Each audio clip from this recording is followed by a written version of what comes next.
Bien, pues buenos días. Muchas gracias, Germán. Muchas gracias, Richard, como director, que pensábamos que llegaba justito y ha llegado un poquito antes de lo previsto, porque, como siempre, es un hombre vertiginoso y en este momento llega de Chicago y va a comentar precisamente que su agenda es tremenda, porque estas últimas semanas pues, ha estado con temas muy importantes en Pekín, en Managua y ahora en Chicago. Eso nos habla, digamos, de precisamente la importancia del Departamento de Académica en la estructura del Instituto Cervantes. Por cuarta vez consecutiva, el Instituto colabora con la Complutense este año en que se cumplen los 30 de los cursos que echaron a andar en el 87. En un lugar tan emblemático estamos como San Lorenzo del Escorial, en este caso casi a la sombra de su monasterio, un lugar donde es muy adecuado hablar del español, precisamente al lado del lugar desde el cual todas las cuestiones relativas al español y a España, entonces tan expandida por, sobre todo, allende el Atlántico, pues era aquí desde donde se llevaban todos sus asuntos, ¿no? Este curso, en su cuarta edición, ya digo, se ha convertido, creo, en una grata costumbre, tanto para profesores como para alumnos. Los tres primeros fueron un éxito. En el año 2014 se habló del valor añadido del español. En el de 2015 de nuevas exigencias en el ámbito del aprendizaje, la enseñanza y la gestión educativa de lenguas extranjeras. El año pasado el título era Desenvolverse con éxito en el mercado de las lenguas extranjeras, evaluar opciones y tomar decisiones. Y este año, 2017, el español en el mundo, un activo económico sostenible. Esto tiene que ver, pues, con, por ejemplo, nuestra línea editorial anual de un anuario llamado El Español en el Mundo, precisamente, y el activo económico y el español como activo económico es una gran especialidad, precisamente, de nuestro primer conferenciante de hoy. Es un término que él ha acuñado, el del valor económico del español. Él y su equipo han sido absolutamente pioneros en ese sentido. Tenía previsto ahora justificar la ausencia de Richard en la primera ponencia, pero no la justifico, y pensaba precisamente mencionar, pues, el hecho de que sus viajes reflejan la dinámica en la que está metido el Instituto. Es un elemento fundamental, Richard, de nuestro equipo. El departamento suyo, tan dignamente representado aquí, es fundamental, y su conferencia, que será la segunda de esta mañana, será precisamente un panorama de la enseñanza del español en el mundo, el valor de la certificación. La primera conferencia, que tendrá lugar dentro de un rato, a las 11, y lo presentaré después a él, será de José Luis García Delgado, Valor económico del español, fortalezas y retos de una lengua global. Él es, ya digo, el gran especialista en esta materia. El día de hoy se va a completar esta tarde con una mesa redonda muy atractiva que se titula A mayor número de lenguas, mayores oportunidades. La modera Richard, precisamente, y se trata de una mesa, podríamos decir, que ecuménica, ¿no? Digamos, están los principales protagonistas de la expansión, de la enseñanza de sus respectivas lenguas. Son, digamos, institutos hermanos del nuestro. Es muy interesante escuchar sus puntos de vista, es muy interesante ver los posibles puntos de convergencia o de divergencia. Están el British Council, están el Instituto Goethe, que el Cervantes se crea mucho más tarde que el Goethe, a su imagen y semejanza, de alguna manera, y entre otras cosas por la elección del escritor emblemático de cada una de las lenguas, Goethe y Cervantes.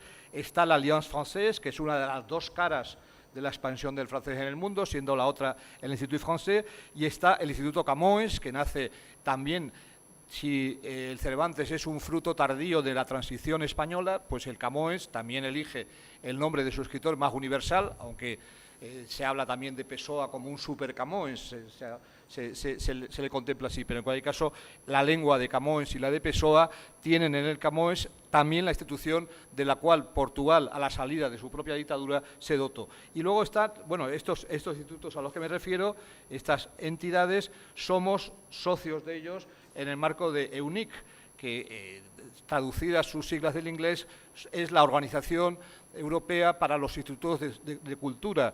Es la Organización de los Institutos de Cultura Europea, llamada cada vez más a tener un papel muy activo en la diplomacia cultural de la Comunidad Europea. la Comunidad Europea destina cada vez más fondos a la colaboración con esta entidad privada. Y luego completa el panel de la tarde pues, el Instituto Confucio, que en ese caso no está en EUNIC, evidentemente, aunque sí coincidimos con ellos en otros foros, y en concreto, pues claro, es el instituto que representa también, con el nombre de un pensador tan importante como Confucio, que representa la lengua nativa más hablada del mundo. No es la lengua más hablada del mundo como segunda lengua, porque esa sería el inglés. Entre los, sobre todo sumando los que lo hablan por su nacionalidad, se suma pues el hecho de que el inglés es la auténtica lengua franca de nuestra época. En el curso van a intervenir 3 personas de nuestro departamento académico. Nuria, en el orden de su aparición en escena, será Nuria Vaquero, responsable de los centros acreditados, esos centros que llevan, para entendernos, nuestro sello de calidad. Anne Muñoz, jefa del importantísimo Departamento de Certificación y Acreditación, y María Victoria Rubini, jefa del también importantísimo Departamento de Promoción Comercial, que os hablará, evidentemente, pues, de diversas cuestiones muy importantes, y entre ellas tanto del DELE, producto ya tradicional de la casa, como del recientemente creado SIELE.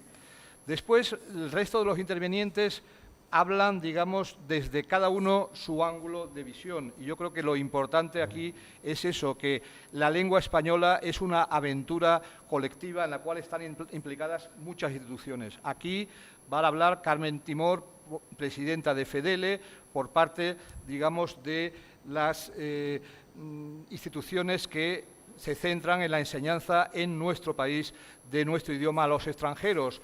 Y, evidentemente, eso implica el tema tan importante del turismo idiomático. Ese tema que ciudades castellanas como Salamanca y otras, o ciudades andaluzas, entre ellas Málaga y su Costa del Sol, conocen bien esa problemática, porque es muy importante precisamente como activo económico para esas zonas, y en concreto pues, de eso se hablará en Málaga, en nuestra casi inmediata reunión de directores, que tendrá por sede esa ciudad que tantísimo ha hecho estos últimos años por la cultura.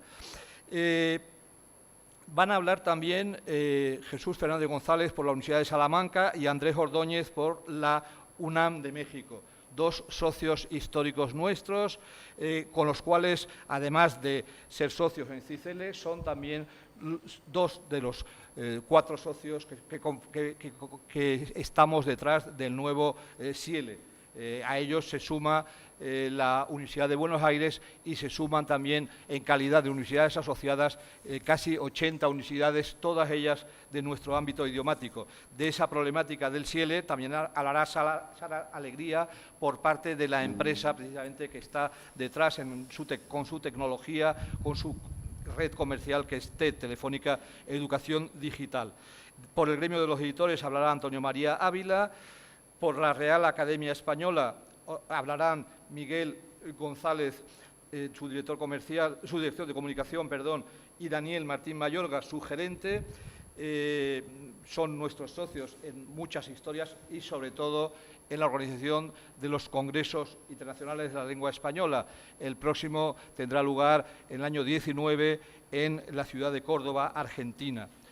Más socios, por último, por el lado precisamente, no he mencionado también la presencia del Instituto Elcano, que también es un instrumento importante en el análisis, digamos, de las problemáticas en las que nos encontramos todos los que estamos metidos en la defensa del español. Y también hay que mencionar, decía, los representantes que van a venir de ESADE y de INDRA. ESADE e INDRA es precisamente, ESADE son las escuelas de negocios, socio también muy importante de nuestras certificaciones. INDRA tiene en el desarrollo precisamente de nuestro DELE pues un papel equivalente al que tiene TED en el desarrollo del SIELE. Son los socios tecnológicos, y en la era digital eso es muy importante. La plataforma digital del DELE, que se llamaba antes ARES, la conocemos bien los que hemos dirigido centros, ahora ha tomado el nuevo nombre de ADAN. La clausura del curso correrá a cargo de nuestro secretario general, Rafael Rodríguez Ponga. Hasta aquí el curso y sus protagonistas y sus temas. Unas palabras más generales sobre nuestra acción. El Instituto Cervantes es un instrumento clave, fundamental de la diplomacia cultural española. Tiene como tarea principalísima la misión de defensa del español, de su enseñanza como lengua de comunicación, de la formación de profesores de español a lo largo de todo y ancho de todo el mundo. Tiene a su cargo la certificación y en algunos casos, como recientemente se ha visto, el Gobierno le encarga comitivos específicos al respecto y, en concreto, estos años últimos han estado muy marcados por el hecho de que tenemos un papel decisivo en la certificación del conocimiento de nuestra lengua por parte de los no hispanohablantes de origen, que piden la nacionalidad española, y también por parte de ese sector tan especial que es el de los judeoespañoles, esos sefarditas, esos expulsados de España que han mantenido contra viento y marea nuestro idioma y que lo han mantenido en también países muy diversos, muchos de la cuenca mediterránea, pero también en países de Iberoamérica. Candidatos, precisamente, tenemos bastantes en el Nuevo Mundo, en países como Venezuela o Argentina. Por supuesto, también tenemos candidatos procedentes de Israel, a donde en muchos casos esa diáspora, por ejemplo, argentina, se encaminó hacia Israel en un determinado momento. Ese es un mundo importante también para nosotros. Por supuesto, el Cervantes tiene otra faceta, otra cara, que es la faceta de difusión de la cultura española y de la cultura en español. Hablaba antes de los congresos de la lengua. La mayoría de ellos, salvo uno, la mayoría de ellos se han desarrollado precisamente en el Nuevo Mundo. El Nuevo Mundo da el 90% de los hispanohablantes del mundo. España, en ese sentido, es la 10ª parte de esos hablantes. Los más veteranos recordaréis que en nuestra juventud existía un programa de televisión que llevaba Tico Medina en Televisión Española que se llamaba 300 millones. Hoy, si ese programa benemérito, que estaba muy bien, que acercaba precisamente a los españoles, entonces no muy acostumbrados a viajar allá, salvo los emigrantes, pero no existía el flujo turístico que existe hoy. Bueno, pues si ese programa tuviera que rehacerse hoy, y no sería mala idea que se rehiciera, pues habría que rebautizarlo dentro de poco 600 millones. Eso habla de una expansión del español demográficamente imparable. La propia demografía de esos países pues hace que hoy en día estemos ya en los 550 millones de hispanohablantes. El 10% también de esos 550 millones, también hay un 10% que está en los Estados Unidos, país de mucha actualidad en ese sentido, los debates que pueda haber en torno a eso. Y siempre les hemos dicho que a los mexicanos, precisamente, que estamos con ellos en esos debates, sobre todo en la medida en que nuestra acción en ese gran país, además de a través de nuestros centros, además de a través de nuestro centro de Harvard, que dirige el predecesor de Richard, Francisco Moreno, un gran especialista en la historia de nuestro idioma, está al frente de ese observatorio de la lengua española que tenemos en Harvard. Bien, pues en ese gran país, además de esos centros nuestros y del observatorio de Harvard, contamos con la Red Mexicana como lugares, tanto sus centros culturales como sus consulados, como lugares donde se pueden llevar a cabo actividades educativas ligadas a exámenes nuestros como actividades culturales. Decía antes, cuando hablaba de los participantes en la mesa de esta tarde, el español es hoy la segunda lengua nativa después del chino y es la segunda lengua más hablada después del inglés.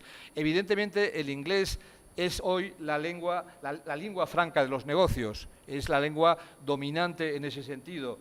El español, querido José Luis, es, como tú bien lo has dicho, una fuente de ingresos para España, es una fuente de riqueza para España y lo es también para los países de nuestro ámbito idiomático. Eso, los informes que se han ido publicando bajo la experta dirección de José Luis García Delgado han sido claves para la toma de conciencia por parte de todas las personas interesadas en esta problemática y sobre todo por parte de las personas que tienen responsabilidades de gobierno, de que eso es algo a cuidar, que eso es algo a desarrollar, que eso es una problemática en la cual hay que profundizar. En la mesa redonda de esta tarde pues, se hablará de cómo esas instituciones dedicadas cada una a la enseñanza de su respectivo idioma encaran las cosas. Nosotros, en concreto, tenemos muchas cosas en común con esas lenguas. Con el chino, evidentemente, las relaciones con China son muy menores, aunque tenemos un pujante Cervantes en Pekín. Allí recientemente hubo una reunión en torno al Xiele, que interesa al mundo de las universidades chinas. Pero con los otros institutos hay una relación muy estrecha. El otro día coincidí con la presidenta y también intervino José Luis en una reunión en la SEGIPE, la organización iberoamericana que organiza las cumbres, precisamente en una reunión interesante, con algo de utópica casi, en torno al diálogo, tanto en Europa y en el resto del mundo, como sobre todo en América, existente entre el español y el portugués, esos dos idiomas de la península ibérica, de esos dos países que tuvieron una expansión en el Nuevo Mundo. Pues en el Nuevo Mundo, precisamente, hay muchas zonas de contacto, de diálogo, de fricción entre los dos idiomas. Fue una reunión con algo de utópico, pero en la cual las autoridades, tanto portuguesas como brasileñas, insistían en el hecho de que, sumando los dos idiomas, pues daba una fuerza de 500 millones más o menos, de 800 millones, estaba contando los nuestros, hay que sumar los casi 300 de su idioma. Claro, es una suma aritméticamente suena muy bien, pero que es más complicada de llevar a la práctica porque son, evidentemente, dos idiomas distintos. En cuanto a las relaciones con los idiomas francés y alemán, pues evidentemente la lengua de Goethe ha sido una lengua relativamente minoritaria en España, pero muy importante, no sé, para filósofos, para científicos, para arquitectos también, por ejemplo. Hay un libro, desgraciadamente escrito todo él en alemán, sobre la importancia que tuvo la lengua alemana y el mundo alemán para nuestros arquitectos racionalistas. En esa misma época, Ortega era un hombre formado en Alemania, como lo fue Zubiri, y los propios tipos con los que se imprimía su revista Occidente estaban traídos de Alemania. La relación por el lado del hispanismo entre España y Alemania es muy importante, lo mucho que hicieron los románticos alemanes por descubrir a Calderón o el interés que tuvieron por nuestra 98. En el caso francés es muchísimo más evidente. Francia es nuestro más próximo exilio y es nuestra más próxima emigración. Las sucesivas oleadas de migrantes económicos y las sucesivas oleadas de exilios desde finales del 18 hasta nuestros días, hasta los años del franquismo, hacen que las relaciones sean estrechísimas. Lo mismo que son estrechísimas las relaciones, por supuesto, a nivel artístico. La huella que dejan en la realidad artística de una ciudad como París, Picasso y todos los que han venido después. Ecumenismo, decía. El título de la mesa redonda de esta tarde es bien expresivo. A mayor número de lenguas, mayores oportunidades. Eso es verdad para quienes hablan, para quienes tienen el privilegio de hablar muchas lenguas, pero es importante también porque las lenguas no son algo muerto, es algo que interactúan las lenguas entre ellas. Hay una relación, decía, de ósmosis. El simbolismo francés nos llegó por un nicaragüense, Rubén Darío. La vanguardia francesa nos llegó por un chileno que publicaba su primer libro en francés, su primer libro de vanguardia, Horizon Carré, hace justo un siglo. Hay que recordar en ese sentido que también en la propia España tenemos una ósmosis entre el español y las lenguas cooficiales. El catalán, el vasco y el gallego interactúan con el español, evidentemente, y lo mismo les pasa a los países del Nuevo Mundo. Hay países donde hay otras lenguas que son cooficiales también en esos países. El guaraní en Paraguay o el quechua en Perú serían ejemplos de esas interacciones. Y lo mismo pasa en un país como los Estados Unidos, donde pese a todo, pese a los problemas recientes que están en la mente de todos, pues en determinados estados norteamericanos, y pienso en Florida, pero no es el único, pienso en Nuevo México, el español es una realidad extremadamente importante entre los votantes de todos los partidos, incluso de aquellos que parecen apoyar el Only English. En los Estados Unidos es un gran país donde el Only English es algo que es un contrasentido en relación a la enorme cantidad de población de origen puertorriqueño, cubano, mexicano y de otros países que vive que vive en ese país. En definitiva, el curso que ahora inauguramos va a ser una ocasión de hablar del presente y del futuro de la enseñanza de nuestra lengua, de hablar de la riqueza de esa lengua y de su valor económico, de hablar de un producto tan consolidado como es el LELE y de un producto en vías de estarlo como es el SIELE, un producto además iberoamericano, hablar del español en los medios de comunicación, de lo español en la era digital, a la cual nosotros contribuimos también con nuestro AVE Global, hablar del mundo editorial, hablar de ese mundo del turismo lingüístico que ya he evocado. Os deseo mucha suerte en vuestro trabajo, tanto a profesores como a alumnos. Muchas gracias. Muy bien.